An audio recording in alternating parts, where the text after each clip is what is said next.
ए भौजी कहा है? एगो बात कही ना खिसियाबू। का बात बाकी खिसियाई के बात पूछा तानी। भैया तो 5-5 साल पर आवेलन। हाँ तो साले साल लइका कैसे हो जाता? कहा के लइका लीले के गुल मुठ भर के बानिया बहुते बोलत तानी। कुछ बुझाएला? एगर इंटरनेट के जमाना बा। भैया से रउआ रोज वीडियो कॉल बतियावेनी। अगर वीडियो कॉल के जमाना बावे फोने पर सब हो जाता वे।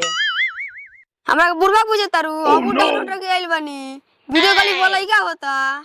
बाप रे बाप, तू तो बड़ा छिनर बड़ा हो हतिए चुकी से हैं डाउनलोड होके आइल बड़ा। अका हो तू ताकत रह तू तो हती हती 12 लोगन हमरा लागत कि बड़का बड़का गूलर ले होख बोल लोगन हैं। हमारे फिर में रहेला लोग का दिन रात छिनरा लोगन साफ मौगे बड़ा लोगन। ए भौजी हमार गुल्ला कतक जाला। आहा गुल्ला ना टक जाला हैं। बात बड़े बड़े या दर्शन छोटे छोटे बड़ी तू लोग खिलाड़ा बारो लो ए दादा। दिन रात हमारे फेर में रहेला लो या हती हती बारो लो त ई हलबा तनी 4 बीता के होखबलो त का करबलो हैं। आगे पीछे घूमत रहेला लोगन।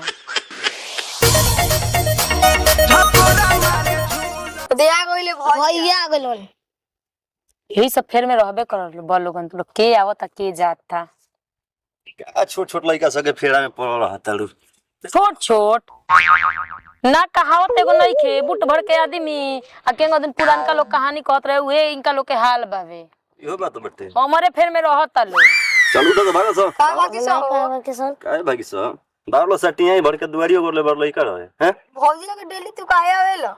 अरे डेली तो ये पर तो आने के स्पेशल फोकस काहे कोइले बारो सरे डेली काहे आवेला भौजी होई दुलरिया आज नहीं हम जेंगे तहनी आइल बरसो हम भौजी हमनी से बात करे के नहीं के मन। हां तहनी के बात करे तहनी तो कब सब बैठल बा सब बतियाइल बर सब जा सब हमरा के बतियावे दो सब जा सब कहनी हनु हती हती बालो लोग कतना बतियावत लो। खतनी गनी के बात कह रोज आ जाता लो 4 घंटा चाटत रहत लोग हमरा के भौजी होई के होला ए भौजी खाइल पियल नहाइल सब मुश्किल कइले रहत लोग एक ह बीता के लई।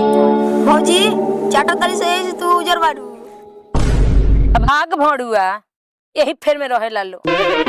ई बताओ तो तनी हम रोज रोज का करिया बता से जाना तोरा भैया का हरे भैया 5-5 साल से बाहर से आवेला। हां ऐ साले साले लइका कैसे हो जाता है? साले लड़का कैसे हो जाता है ये पूछेगा दिया बैठल बड़ा आजकल के जान तड़ी जमाना क्वेश्चन चढ़ल बा है। इंटरनेट नाम के चीज देख ले बड़े ना देख लो सारे 12 हती चुकी मिठाई भर के आ सवाल तर दिमाग में आता बड़का बड़का ना तो उहे वीडियो कॉलिंग करे नहीं वहां से दुबई से जान ले आ दू वीडियो कॉल पर आज के डेट में लइको हो जाता ठीक बा। ठीक है हम भी समझ समझाला कि समझाई हम डिटेल में गायब भी है दुआर पर हां सिम डाला हां है सिम डाला नु बच्चा हो जाला ओकर केंग हो जाला बिना साड़ के सिम डाला तब। हां तो वही को समझ के हम सिम डाले आ जानी हो जाला साले साले।